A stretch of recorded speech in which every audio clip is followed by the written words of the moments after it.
Muchas gracias a todos por acompañarnos en este cuarto encuentro digital contra el cáncer de colon.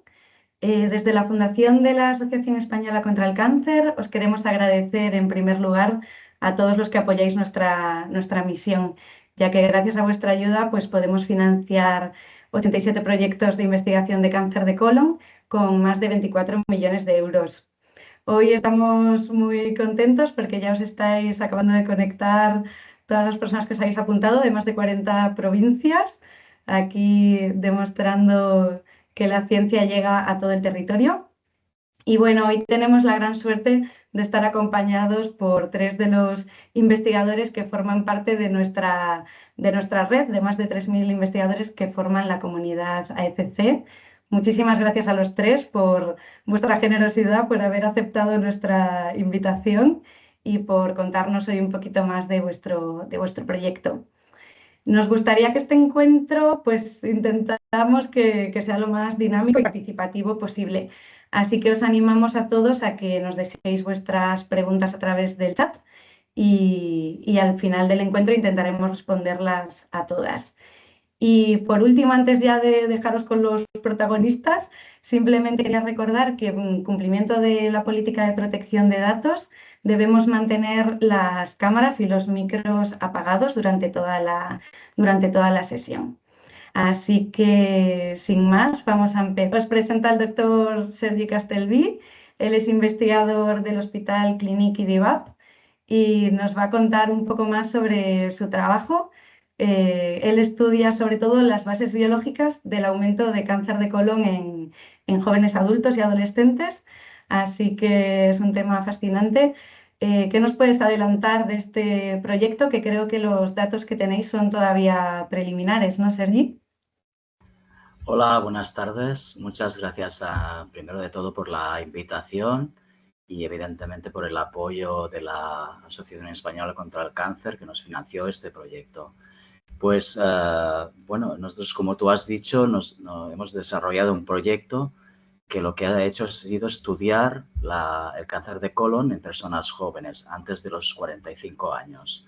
De hecho, el cáncer colorectal en general ha disminuido en los últimos años gracias a la implantación de los programas de cribado, pero pues un dato alarmante ha sido pues el aumento, o preocupante ha sido el aumento de los casos en las personas jóvenes antes de los 50 años. Y por eso, de hecho, nosotros planteamos a la ECC pues un proyecto para intentar averiguar cuáles eran las bases biológicas que estaban detrás de este aumento de casos en estas personas jóvenes, ¿no? Entonces planteamos un proyecto, lo que se llama multiómico, que esta palabrota a lo mejor suena un poquito mal, pero básicamente lo que quiere decir es que analizamos distintos fluidos biológicos, distintos ácidos nucleicos de los pacientes, el genoma, el transcriptoma, que es la expresión de los genes, el metaboloma y el microbioma. Y en el conjunto de estos datos individualmente y luego haciendo el análisis conjunto, pues esperamos encontrar pues, respuestas para saber cuáles son estas bases biológicas. Este proyecto ya se cerró, de hecho, nosotros continuamos trabajando en ello y los primeros resultados que hemos encontrado ha sido que fijándonos específicamente solo en el genoma de los pacientes, ya hemos visto que existiría un porcentaje mayor de personas que se deberían a una predisposición hereditaria. Si bien, por ejemplo, en el cáncer colorectal en general, ese porcentaje estaría alrededor del 5% de los pacientes, en esta cohorte específica de personas jóvenes con cáncer de colon estaría alrededor entre los 15-20%. En ese sentido, nosotros de hecho ya hemos publicado un artículo donde describimos uno de los casos que estudiamos, que era curioso en el sentido que la familia era portadora de un reordenamiento muy complejo de un gen ya conocido para el síndrome de Lynch y otras alteraciones pues, que no hemos publicado pero que hemos detectado y eso ha ayudado pues, a las familias que las tienen en su genoma, ¿no? Estamos también realizando estudios adicionales en otros genes que podrían ser hereditarios y dejando de lado un poco la parte hereditaria, que no puedo decir, no puedo esconder que sea mi campo de estudio durante muchos años. Nosotros, de hecho, planteamos este estudio multiómico un poco para estudiar más allá de la parte hereditaria qué otros factores de riesgo que todo el mundo conoce, ¿no?, que están implicados también en la aparición de cáncer o de cáncer colorectal en concreto, ¿no? Y para eso, pues, planteamos, pues, también estudiar, pues, como he dicho, el metaboloma o el microbioma que está presente en los tumores de los pacientes, ¿no?, para intentar detectar, pues, otros factores de riesgo, poder concluir o postular en algunos pacientes que no serían debidos a una predisposición hereditaria, sino que serían debidos, pues, a factores ambientales, a exposición a una dieta específica o factores de este tipo. No sé si, Marta, quieres que continúe o quieres hacer alguna pregunta. Sí, perdona, Sergi, muchas gracias. Es un proyecto súper interesante. Y sí, ahora estaba pensando un poco porque, claro, has explicado muy bien esta parte hereditaria o genética, que a lo mejor es un poco algo que la gente tiene más en mente cuando hablamos de cánceres familiares o de aumento de predisposición en personas jóvenes. A lo mejor se puede pensar que puede deberse más a eso, a algo genético. Pero no sé si nos puedes contar un poco más qué cosas habéis descubierto que pueden afectar o aumentar ese riesgo de padecer cáncer fuera de esa predisposición genética. Vale, pues mira, lo que hemos visto, o sea, hemos comparado los datos de los metabolitos presentes en la sangre de estos pacientes con personas control, y lo que hemos visto es un enriquecimiento de algunos metabolitos, de algunos lípidos, y eso podría ser una pista, pues, en cuanto, pues, también tenemos recogidos los datos epidemiológicos en el sentido de que hay una encuesta de dieta y de hábitos de vida que una cosa junto con la otra, pues podían apuntar a que en un paciente determinado, si no se ha encontrado ninguna predisposición hereditaria preponderante, pues poder pensar o poder postular, pues, que en este caso, pues quizá la dieta no adecuada sería uno de los factores. Y en cuanto al microbioma, quizás una cosa más novedosa en el sentido, bueno, quizás novedosa, o que ahora ya se está viendo que la disbiosis o la alteración del microbioma es importante y puede causar o puede estar implicada en la aparición no solo de cáncer, sino de otras enfermedades, ¿no? Entonces, puede ser que en algunos pacientes pues pase que digamos que el factor preponderante sea la alteración del microbioma, ¿no? Y de hecho, lo que hemos visto es esto, que algunos perfiles del microbioma pues, son distintos comparados con casos de aparición tardía, ¿no? Cuando hablamos de factores preponderantes, a veces hay que ser un poco cautos, sobre todo con los factores de riesgo ambientales, ¿no? Porque todos sabemos que el cáncer es una enfermedad muy compleja y que es prácticamente imposible decir este es el factor Claro, lo va a originar, preponderante, ¿no? sí. Quizá en el caso de los factores hereditarios sí que se puede decir pues que es el factor preponderante y el que, digamos, marca un poco la historia de la enfermedad. Claro, y esto que estás comentando como que me ha llamado mucho la atención porque, claro, tú estás estudiando el cáncer en personas jóvenes, ¿no? Menores de 45 años, pero no sé qué rango de edad es el menor que estudiáis, pero la importancia, ¿no?, de llevar una dieta que no quiere decir que haya que culpar, por supuesto, ni mucho menos a los pacientes, pero la importancia como de educar y de entender que lo que comemos, la alimentación y los hábitos que llevemos pueden a largo plazo, ¿no?, pues aumentar o comprar más papeletas para acabar desarrollando un cáncer a pesar de no tener antecedentes familiares. Sí, totalmente de acuerdo. Yo creo que o sea, el hecho de intentar llevar una vida sana, no solo la dieta, sino hacer ejercicio, tanto es bueno, bueno para el cuerpo como para la mente. O sea, los hábitos saludables yo creo que hay que hacer, o sea, que por mucho que se avancen en el conocimiento, se va a tener que continuar haciendo conciencia sobre ellos, ¿no? Y que Claro.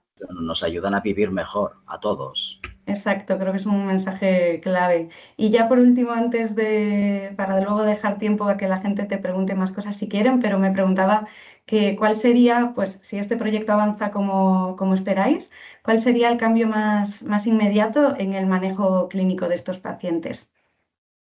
Pues mira, en el caso de las familias donde hemos identificado una predisposición hereditaria, el manejo clínico cambia radicalmente.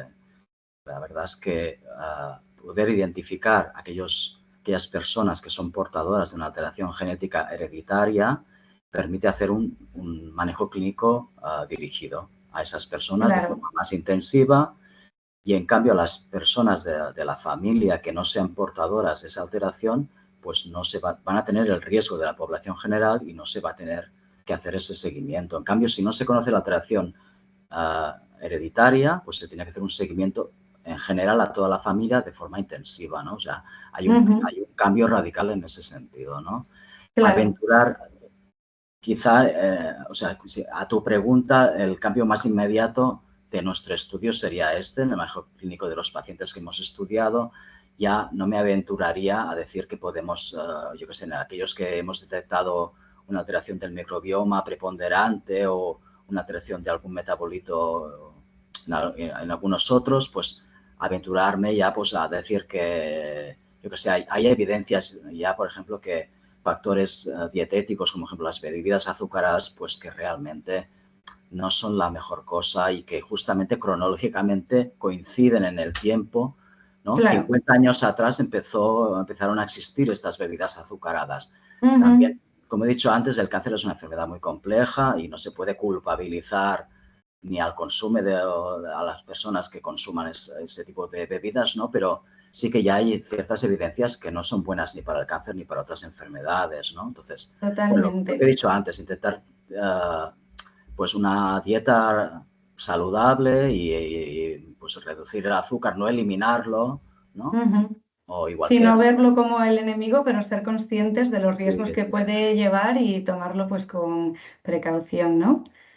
Yo creo Pues que, por ejemplo, la industria alimentaria también ha reducido los azúcares, en lo cual yo creo que también se han dado cuenta de que hay que ir en ese camino. claro, Pero pues bueno, en el caso de muchísimas, sí, en el caso de los ambientales yo no me atrevería o no, sería bastante cauto en cuanto a proponer cambios inmediatos en el manejo clínico. bueno, pero el manejo que proponéis a nivel genético y familiar, yo creo que, vamos, es súper necesario y puede ayudar a muchas personas, podrá ayudar a muchas personas pues a manejar esta realidad clínica, ¿no? Que cada vez, por desgracia, seguirá aumentando y afectará a más personas jóvenes. Así que muchísimas gracias, Sergi, por Muchas gracias a contarnos tu vosotros. trabajo. Y luego al final, creo que tenemos ya por ahí alguna pregunta para ti, después al finalizar te la haremos. Y vamos a dar paso a nuestra siguiente ponente. Creo que funcionaban ya las diapositivas, no sé si las vamos a poner. Genial. Pues nuestra siguiente invitada es la doctora Angélica Figueroa del INIBIC, o Instituto de Investigación Biomédica da Coruña. Angélica, en su caso, estudia el desarrollo de nuevos tratamientos, de nuevos compuestos contra las metástasis en combinación con quimioterapia. Y antes de darle paso, solo quería mencionar que, bueno, puede que todos lo sepáis, pero por recordar un poco lo que es la metástasis, ¿no? Al final, la metástasis se produce cuando una célula tumoral adquiere la capacidad de migrar, diseminarse, ¿no? Y colonizar nuevos órganos donde forma pues, tumores secundarios. Y la metástasis, por desgracia, pues es la responsable del 90% de muertes por cáncer. Por lo tanto, constituye un reto o el mayor reto en tratamiento a día de hoy. Por lo tanto, estoy muy emocionada por ver lo que la doctora Angélica Figueroa tiene para contarnos. Así que cuando quieras, Angélica,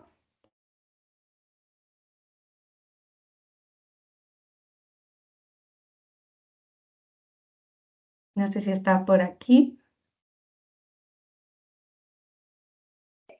¿No me estabais oyendo?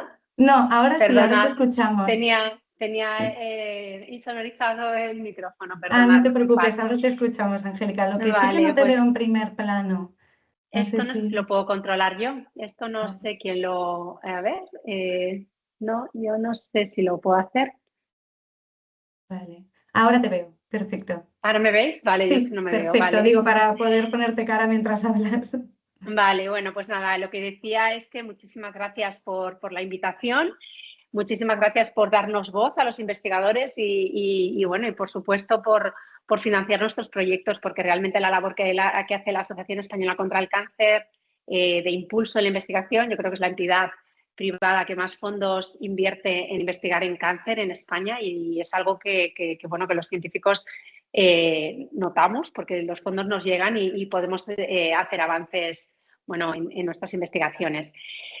Como decías, nosotros trabajamos en metástasis, en el proceso de metástasis. Nuestro laboratorio desde hace muchos años está interesado en el proceso de metástasis, que como decías muy bien antes, es el proceso en el cual las células empiezan a despegarse de este tumor primario y empiezan un poco a ser capaces de migrar, invadir y metastatizar. Invadir y migrar son conceptos un poquito diferentes. Yo siempre digo, cuando estás en una habitación, tú puedes moverte por la habitación, cosa que un tumor primario no se mueve, está ahí hecho una bola y no se mueve, pero algunas células en un momento dado pueden empezar a moverse en la habitación, pero además de migrar, que es esa capacidad de moverse, son capaces de invadir, es decir, son capaces de atravesar la pared, ir hacia todos los tejidos, ir al sistema circulatorio y linfático y terminar en órganos distales, ¿no? Y es lo que producen las metástasis. Y como bien decías, las metástasis son las que provocan el 90% de las muertes de los pacientes, es decir, que cuando hay metástasis el pronóstico de los pacientes es peor. En cáncer de colon, a día de hoy, existen tratamientos, hay pacientes que ya llevan muchos tratamientos, pero es verdad que las células metastáticas además son especialmente resistentes a los tratamientos convencionales. Entonces, digamos que estamos en un escenario en el que, digamos, en el momento del diagnóstico inicial de un paciente, el 20% de los pacientes en el diagnóstico inicial ya presentan metástasis y alrededor del 50% terminan desarrollando metástasis a lo largo de la progresión. Con lo cual, las metástasis son un foco de interés muy importante en entender por qué se producen.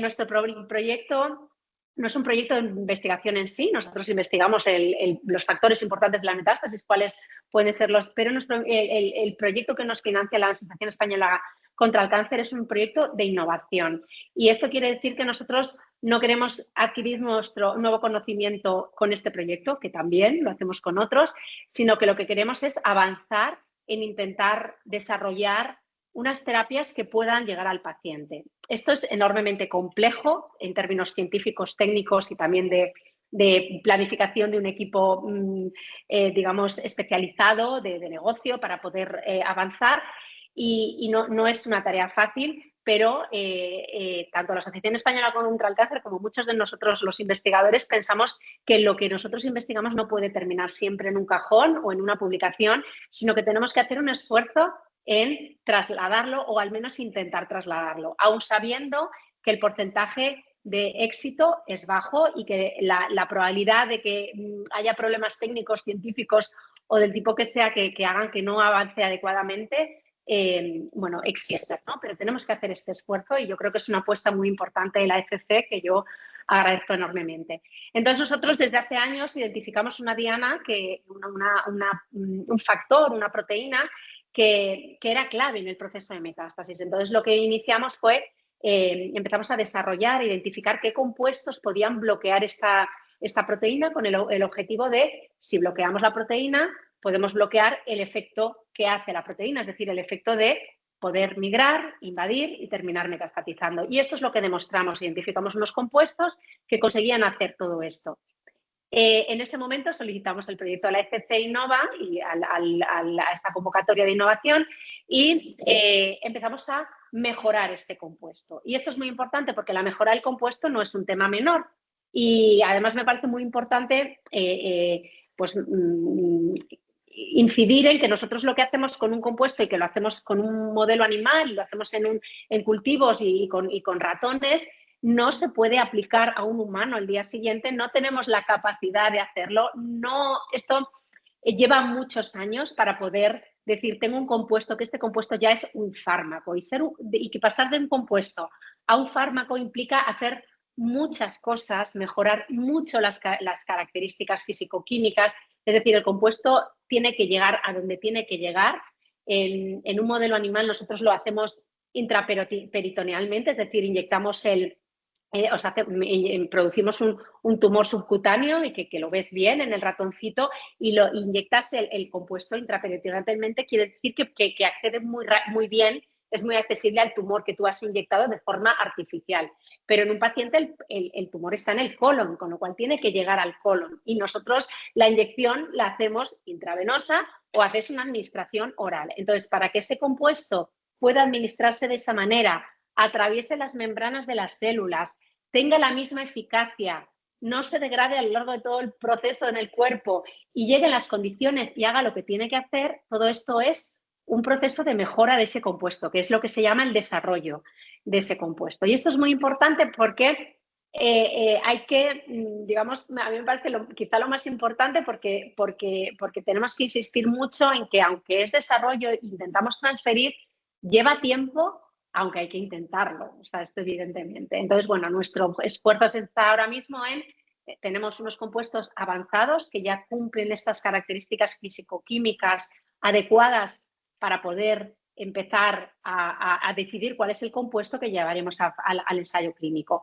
No obstante, todavía estamos a año y medio de poder decir, ahora sí podemos hacer un ensayo clínico. Es más, esto lo tiene que evaluar la agencia regulatoria, la agencia del medicamento, que dice, vale, ahora sí, esto lo puedes aplicar a un ser humano.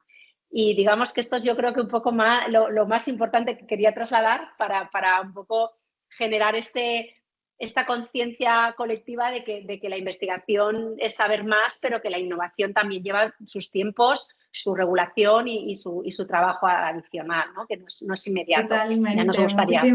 Claro, de hecho creo que ha quedado muy claro y te agradezco mucho que lo hayas enfocado desde este lado, ¿no? Porque creo que hay veces que perdemos un poco la perspectiva o cuando no estás metido a lo mejor en el mundo de la investigación y te hablan de un nuevo fármaco, pues a lo mejor se crea la falsa visión de que al día siguiente o al mes siguiente o al año siguiente va a poder estar en el mercado y hay que controlar un montón de factores.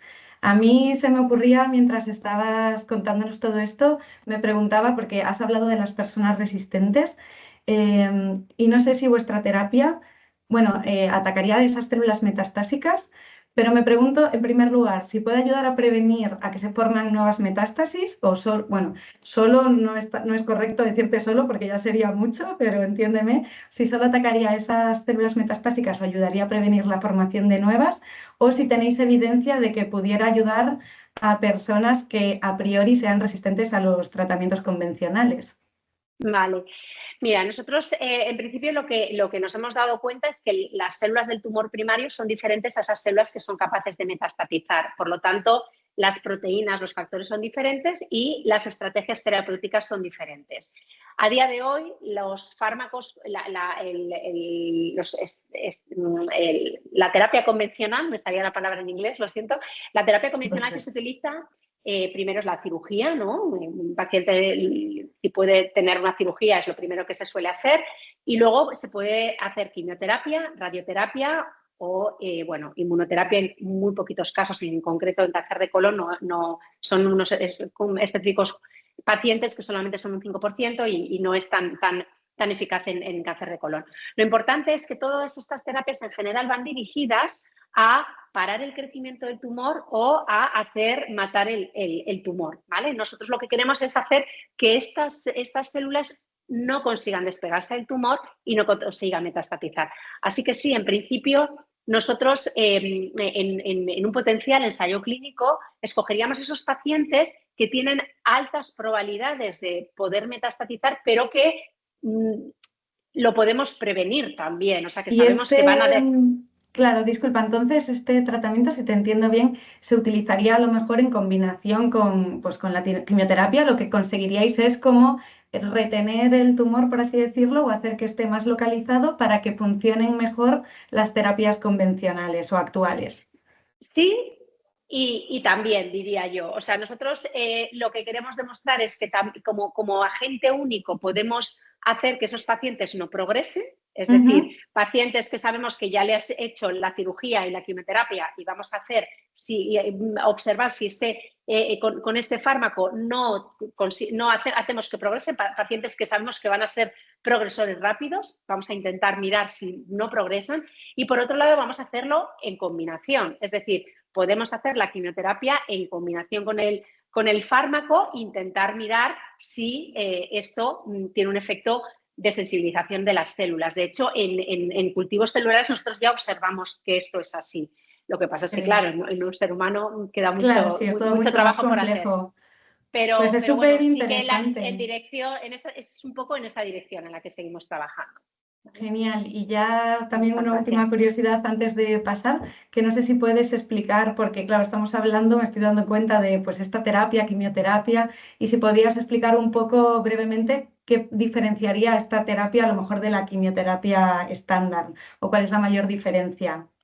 Claro, bueno, yo creo que es un poco lo que decía, los pilares de las terapias que existen ahora. Hay 4 pilares que son cirugía, quimioterapia, radioterapia. Todas estas están dirigidas o a matar el tumor o a extirpar el tumor, a eliminarlo o a hacer que las células no crezcan más.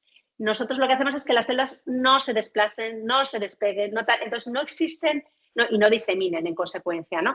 Entonces no existen a día de hoy terapias antimetastáticas en la clínica, no existe este tipo de terapias. Entonces, nuestra apuesta es que si conseguimos posicionar un antimetastático en el mercado y en consecuencia a los pacientes, quizá podríamos cronificar la enfermedad porque estaríamos controlando, por un lado, el crecimiento de ese tumor primario y controlando el que ese tumor esté presente, pero a la vez evitando que esas células que son resistentes que son más resistentes y que son las metastáticas puedan terminar diseminando, ¿no? Entonces, digamos que trabajaríamos en dos ejes muy importantes que a día de hoy solamente hay uno de ellos controlado, ¿no? Entonces, un poco la idea es por ahí, pero bueno, sí, Pues esta es la idea. muchísima suerte, vamos, estamos todos, yo creo que conmigo deseando ver cómo avanza este proyecto, que es súper necesario pues para abrir no solo nuevas vías de tratamiento para los pacientes, sino pues como es un proyecto muy sólido, ¿no?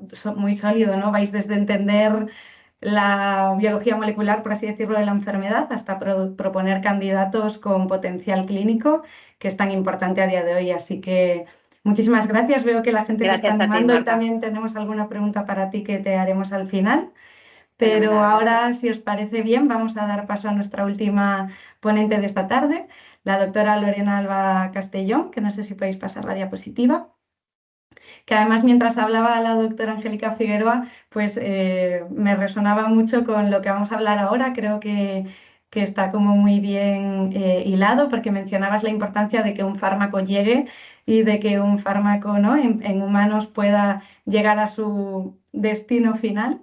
Y la doctora Lorena Alba Castellón del Instituto de Recerca Sant Pau nos va a hablar también del desarrollo de nuevas terapias, pero en su caso pues de una nanopartícula dirigida y personalizada. Entonces, bueno, creo que el tema de la vehiculización ya nos contará ella, pero va a ser clave en su proyecto. Y algo que me gustaría también destacar es que hasta ahora, para la audiencia, para que nos ubiquemos un poco, hasta ahora hemos estado hablando mucho del tumor y de las células tumorales, pero al final un tumor vive en un ecosistema variado y la doctora Lorena Alba Castellón pues se encarga de estudiar otros miembros o otros personajes de ese ecosistema.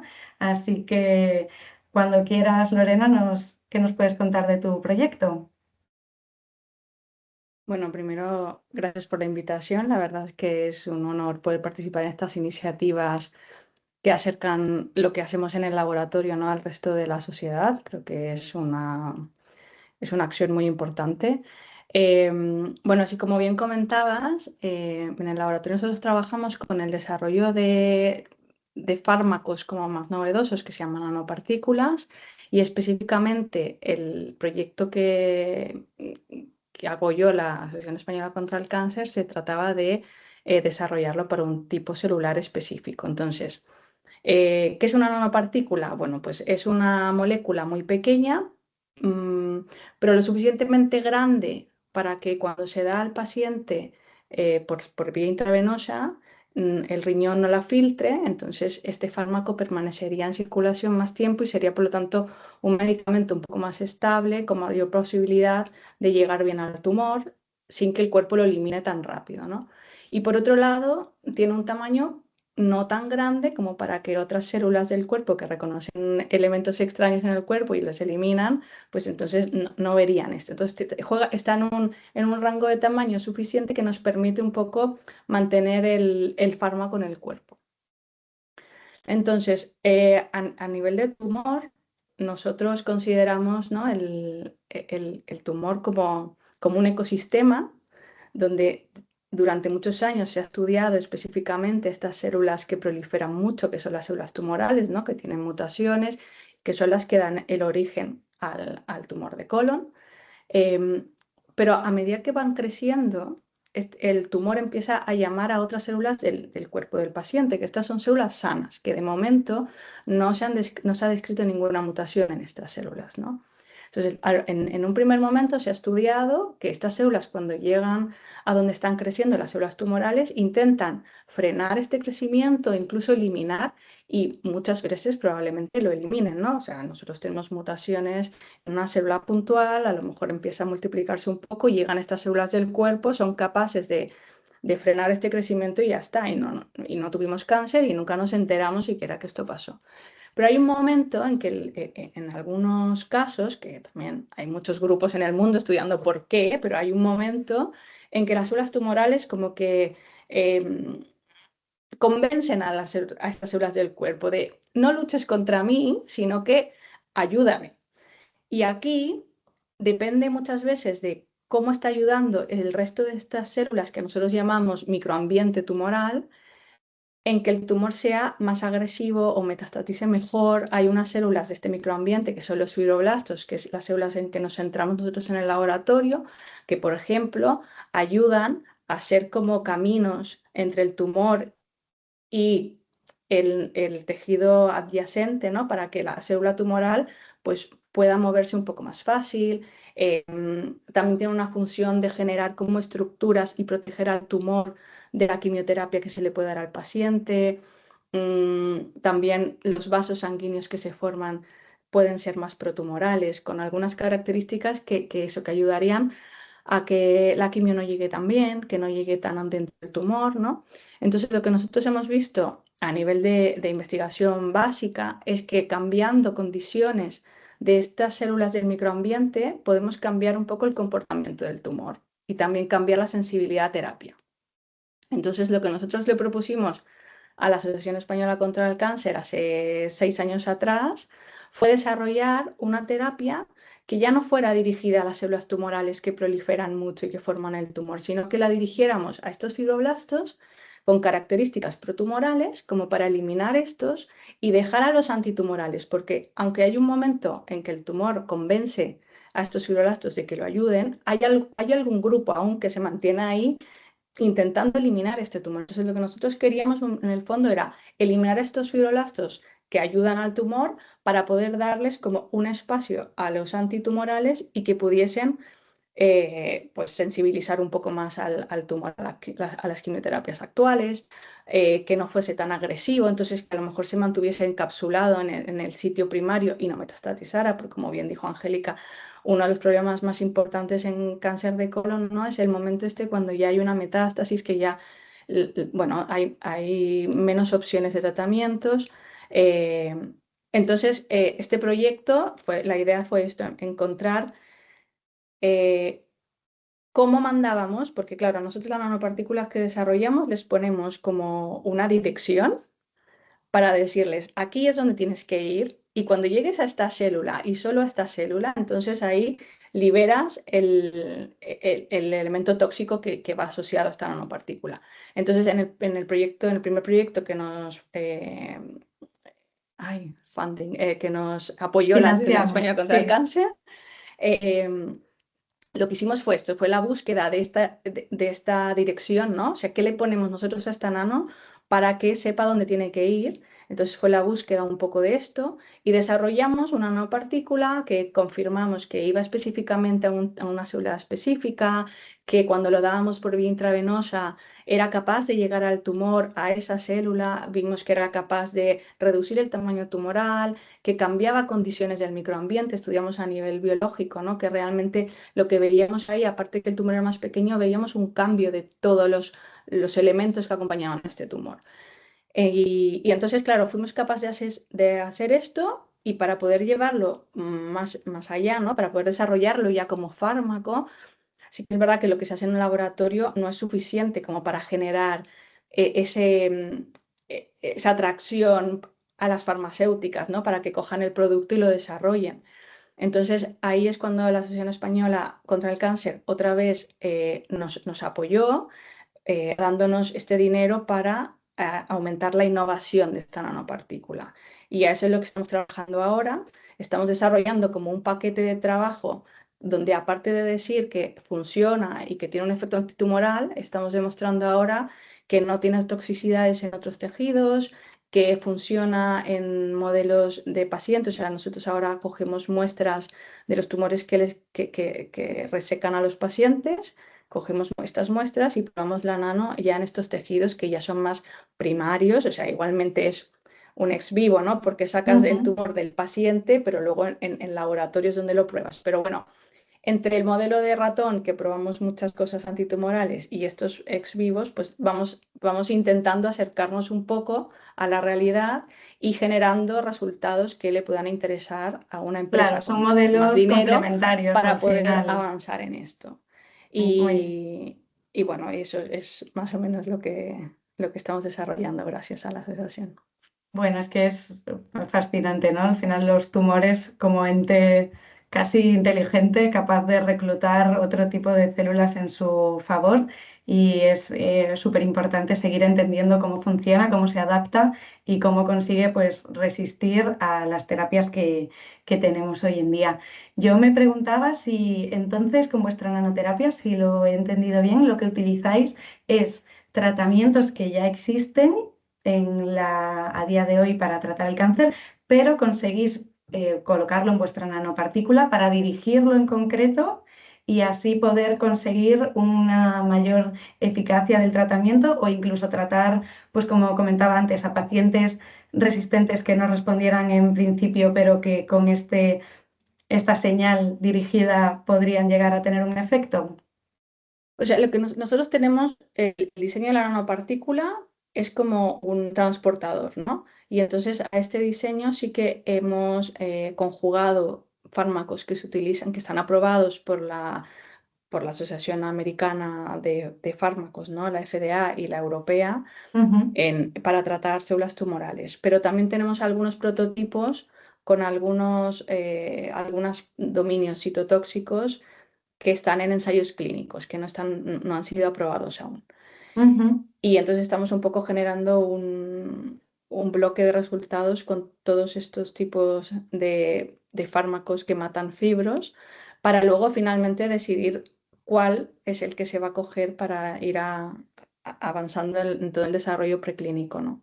Claro. Pero eso también viene de la mano ya de ayudas de empresa, porque realmente sí que es verdad que es mucho dinero y como que el porcentaje de éxito de todos estos fármacos que pasan de laboratorio a un fase 1, claro. a fases clínicas es muy bajo, ¿no? Claro. Y bueno, es que creo que una de las preguntas que te quería hacer, creo que la han hecho en el chat, así que me la voy a reservar. Y solo una curiosidad, comentabas que estas nanopartículas con las que trabajáis consiguen evadir la respuesta de nuestro sistema inmunitario y que por eso también pueden ser más eficaces. Nuestras nanopartículas son de origen proteico, o sea que utilizamos, claro, secuencias de trozos, ¿no? Dominios de proteínas que están en nuestro cuerpo para justamente evitar una respuesta inmune. Entonces, Claro. nuestro prototipo inicial sí que tenía una parte de una proteína que era verde fluorescente que nos ayudaba para ver dónde estaba en el ratón, pero sí que un paso dentro de la innovación que hemos hecho es humanizar esta nanopartícula con solo secuencias proteicas humanas para que el cuerpo no la reconozca y no la ataque como algo extraño y no la elimine. Bueno, es fascinante. Muchísimas gracias, Lorena, por compartirnos este proyecto tan innovador, ¿no? Bueno, ambos proyectos lo son, pero muchas gracias por abrir camino de nuevo a tratamientos pues, más eficaces y más precisos que son súper necesarios. Y bueno, creo que podemos abrir el turno de preguntas. Por el chat hay unas cuantas y así todavía nos queda un ratito. Vale, vamos a ir leyendo por orden, que había unas cuantas. Vale. Aquí dicen la primera. Buenas tardes y enhorabuena por esta iniciativa. Desde la asociación AFALINS, pregunta para el doctor Castelví. ¿Puede explicar cómo influye la alteración de metabolitos derivados del microbioma intestinal en la inestabilidad de microsatélites y la progresión del cáncer colorectal en pacientes con síndrome de Lynch? Un abrazo. Por aquí hay gente científica. Bueno, pues muchas gracias por la pregunta a la Asociación AFALINS y aprovecho la oportunidad para agradecerles públicamente el apoyo que nos dan a nuestra investigación, a la mía, la que desarrollamos en el Hospital Clínico, otros grupos que también se dedican al cáncer de colon hereditario. Respecto a la pregunta, que es muy acertada, pues decir que pues sería un factor de riesgo adicional, ¿no? En los pacientes con síndrome de Lynch, digamos que sería un ejemplo de en que la causa preponderante es la alteración hereditaria, y si además se da alteración del microbioma, pues aumentaría la inflamación en el colon y podría facilitar el daño adicional en el ADN, en el genoma del paciente, o sea, no sería bueno, básicamente, o sea, sería negativo. Muchas gracias, Sergi. Por otro lado, nos preguntan qué papel pueden tener las enfermedades inflamatorias intestinales como factor de riesgo para desarrollar cáncer colorectal. Esta no va dirigida a nadie, como veo que la siguiente es para la doctora Figueroa. No sé si, Lorena, quieres contestar esta, por ejemplo. O bueno, quien se anime. Bueno, esto yo creo que también Sergi tiene algo que decir, pero justamente un ambiente inflamatorio es lo que ayuda también a que este microambiente tumoral esté más predispuesto a ser protumoral. O sea, hay muchas señales de la inflamación que ayudarían a convencer como más rápido a las células de ayudar al tumor. Entonces, no es que sea una reacción directa, no es que si tienes una inflamación vas a tener un cáncer de colon, pero sí que hay un factor, sí que es un factor de riesgo. No sé si quieres añadir tú algo, Sergi, o pasamos a la siguiente. La verdad es que Lorena lo ha explicado muy bien. Fenomenal. Para la doctora Figueroa, en caso de que el fármaco funcione, ¿qué tiempo tardará en que los pacientes puedan tomarlos para ayudarles cuando les ha aparecido la metástasis? Nada, pues esta es una pregunta muy fácil de contestar porque el tiempo es largo. En el caso nuestro, para desarrollar un fármaco, ahora mismo que estamos con compuestos ya avanzados, que estamos un poco con el momento en el que tenemos que decir cuál es el compuesto que llevaríamos a la clínica, y nos llevará esto como más o menos un año. A partir de ahí, digamos que se iniciaría un ensayo fase 1 en el 2028-29, fines 28, y esto llevaría a un ensayo clínico en fase 2, que es cuando ya se mira el ensayo en fase 1, se mira la seguridad, que no hay toxicidad, que lo puedes administrar a los pacientes. El ensayo en fase 2 es de eficacia, y digamos que eso sería un momento en el que se seleccionarían bien a qué pacientes podemos ver en poco tiempo el efecto que queremos ver, con lo cual estaríamos hablando de un ensayo clínico, ¿no? Y una vez llegamos a la fase 2 de eficacia aprobada, entonces ya este compuesto lo podría adquirir una farmacéutica, una gran farmacéutica, para desarrollar un ensayo clínico a gran escala en fase 3 y poderlo llevar al mercado. Es decir, que nosotros nunca llegaríamos al mercado, no haríamos todo el proceso, nosotros avanzaríamos hasta la prueba de concepto clínica, donde demostramos que bueno, ahora sí, en humanos parece que funciona y entonces ya sería hacer un ensayo clínico pues, con muchísimos pacientes para poder validar y que se llevase al mercado, con lo cual no estaríamos hablando, desde luego antes del 2032, sería un poco cuando nosotros dejaríamos un poco en manos de grandes farmacéuticas en desarrollo final, ¿vale? O sea, que son tiempos largos, ¿vale? Aunque hablamos de transferencia e innovación y esto antes no se hacía y hay que hacerlo y hay un compromiso de toda la sociedad de intentar avanzar, son procesos igualmente largos, ¿vale? Sí, de muchos años, así que, pero bueno, hay que pensar que la ciencia que hacemos hoy puede ser Sin duda, sin duda. Si no lo muy importante intentamos, para el desde luego futuro. no avanzamos, eso seguro.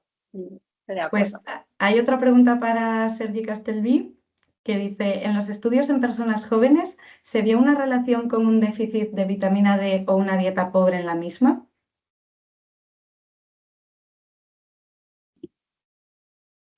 Está silenciado, Sergi. Sí, está silenciado, Sergi. Está silenciado.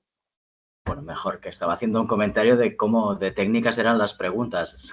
Muy bien, muchas gracias por la pregunta. Sí, de hecho, la historia de la vitamina D en cáncer de colon, pues sí que se ha visto que una deficiencia de esta vitamina pues está relacionada con un riesgo, mayor riesgo de cáncer de colon, ¿no? Y sí creo que en el caso de nuestro estudio, donde comparamos pacientes jóvenes con controles, vimos pues una disminución del metabolito que está ligado a la vitamina D, ¿no?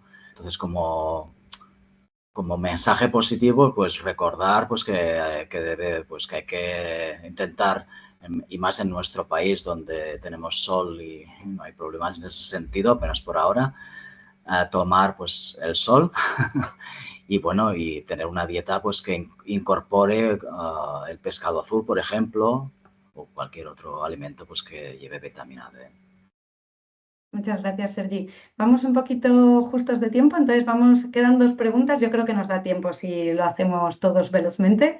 La siguiente es para la doctora Alba Castellón, que dice, teniendo en cuenta que los fármacos para los tratamientos del cáncer tienen bastantes efectos secundarios, ¿estas nanopartículas tendrán los mismos efectos o habrá menos?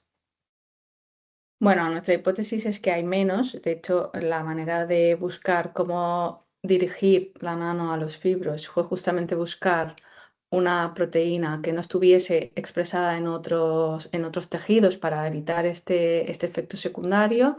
Y los datos que tenemos por ahora en ratón es que no hay efecto a nivel daño hepático, renal o en hemograma, que muchas veces la quimio lo que hace, ¿no? Es pues anemias, neutropenias. Nosotros no estamos viendo nada de esto, pero para poder avanzar hacia la clínica son claro, los ensayos de toxicología que se hacen en animales ya no roedores, sino que ya mamíferos superiores que se llaman, ¿no?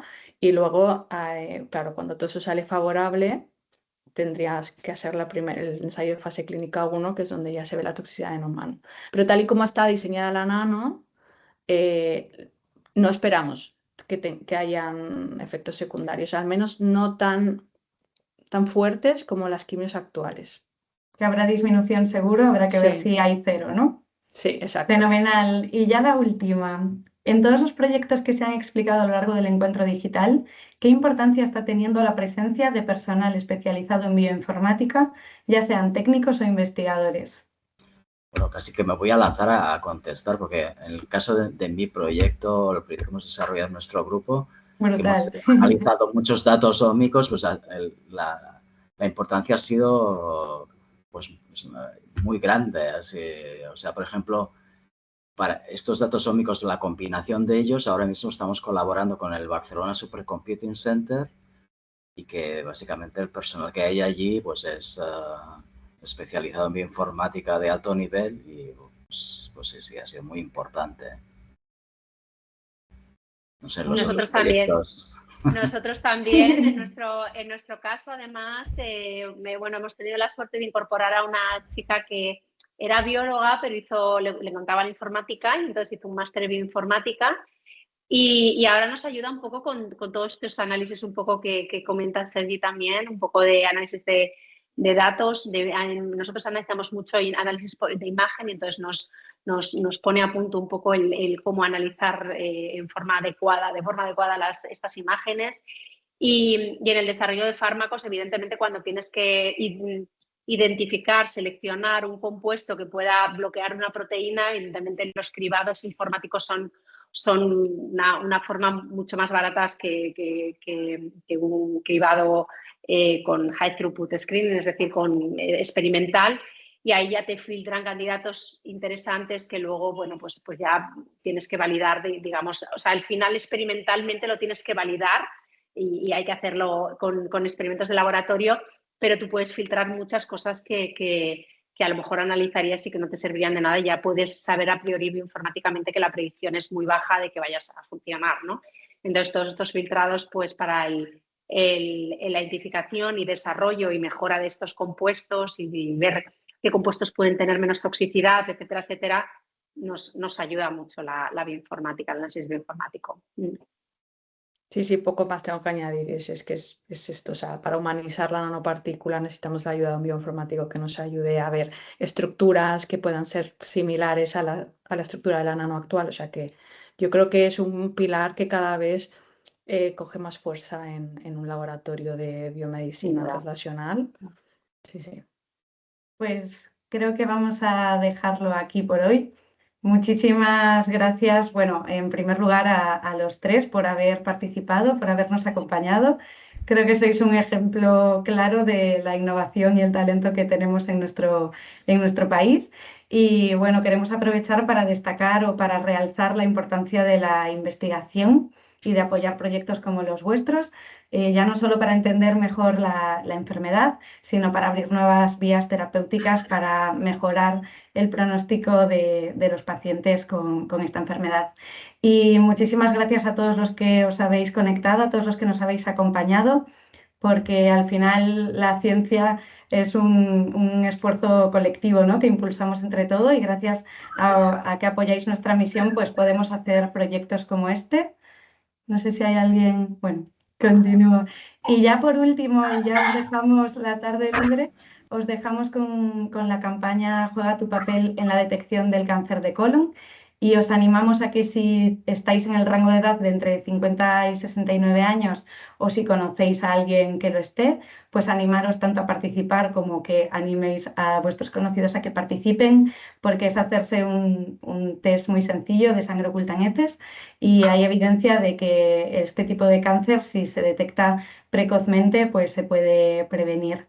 Así que muchísimas gracias de nuevo a los ponentes y a todos los que nos habéis acompañado. Gracias a vosotros. Buenas tardes. Un placer. Buenas tardes. Adiós. Hasta luego.